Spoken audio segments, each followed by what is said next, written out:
What's up, YouTube? My name is Spencer, and I help parents and caregivers teach their little ones how to read. In this video, I'm going to show you how reading comprehension actually works, okay?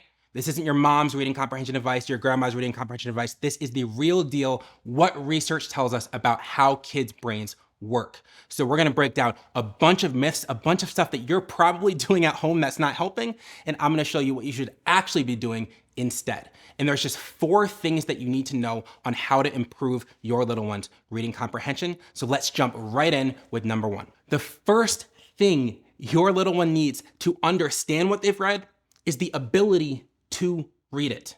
This may sound simple, but people come at me all the time and say, Spence, when do we get to reading comprehension? Spence, how do they understand what they've read? Well, the reason I focus so much time and energy on helping kids read well is because when you spend all of your mental energy literally reading the words on the page, you have no mental energy left to understand what you've read.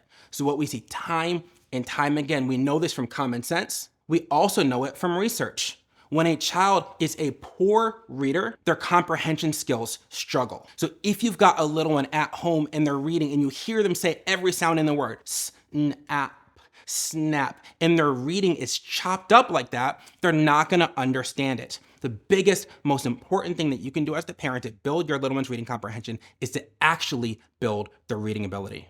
Number 2, background knowledge. Your child needs to know and understand the world around them. Think about it like this. A book is on a specific topic. There's millions of topics a book could be on.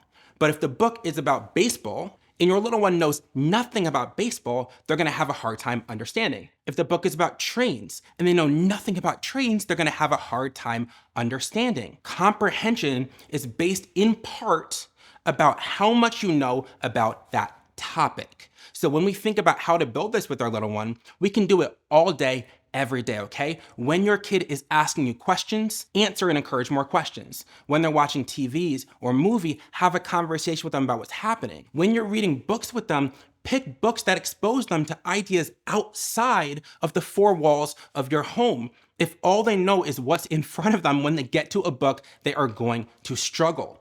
Okay, we can't just be good readers. We have to be good readers and we have to know a hell of a lot about the thing we're reading about in order to actually understand. And this is where I say most people get this wrong, because most people say, okay, the kid didn't get it, let's ask them some questions. There's even fancy diagrams that say, let's ask them a factual question, then an inferential question. That doesn't work. What works is saying, okay, what is this book about? This book is about farms, it's about animals. How can we work that into our everyday life so our kid has a schema, some background knowledge to pull from as they're reading that book? So your little one really needs to be a great reader and have strong background knowledge in order to understand what they're reading. Third, your little one's reading comprehension is based on their vocabulary. So you can know a ton about the topic. You can have great reading skills, but if you don't understand the words, the vocabulary that the author is using to describe the character or to tell the story, you're not gonna understand what you read. So we put 3 things together now, okay? They need to be a good reader. They need to know a lot about the world around them. This is what I think a lot of parents do well when we're talking, interacting, talking about shows, they see all that stuff, and they need to have the vocabulary to answer the questions. Once we have those 3 things, the biggest factor in whether or not your little one is going to understand the book or not is how complex the book is. The technical term for this is text complexity. They need to be able to understand complex text. And what I mean by this, I'll take a common example that most folks know, okay? Think about a movie. And there's some movies that go in order. It starts here, okay? There's the plot, it gets kind of tense, it gets resolved, it finishes like we'd expect. Pretty basic, right? Movies I really like are psychological thrillers. It might start in the middle, or it might start at the end, but it doesn't tell you that. And as the viewer, you're watching, trying to figure out, where in the story am I? They may throw in different timelines and different events, right? They might change the rules of reality altogether, but I'm sitting here watching Netflix like, what is going on? I'm like grappling, trying to understand. My comprehension of a psychological thriller is much lower than my comprehension of a documentary that goes straight forward, start to finish. And we can think about books the same way. There are authors that will write books in a way where they're not gonna tell you the character is hungry?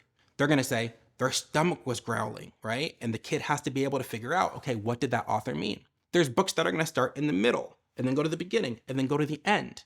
There's books that are more complex and less complex. And if your kid is a great reader, they've got a lot of background knowledge and big vocabulary, they can still miss if that book is just too hard for them. So the text complexity thing here, it's a little bit challenging, but the way that we build it is by exposing them to increasingly complex books. If all we read them is Cat in the Hat, they're never gonna get to the point where they can understand those harder books. So we start gradually increasing the text complexity, and that's gonna help their reading ability, okay? So we got 4 things here, and now that you know those 4, I'm gonna tell you what doesn't work. What doesn't work is continuing to read books and ask questions, okay? Questions are great, but asking a bunch of questions is not going to build your little one's reading ability. It's not going to build their background knowledge of the world around them, and it's not gonna build their vocabulary, which are the 3 things they need to be an amazing reader who actually understands what they read. So we need to be building those 3 skills while also picking books that increase in complexity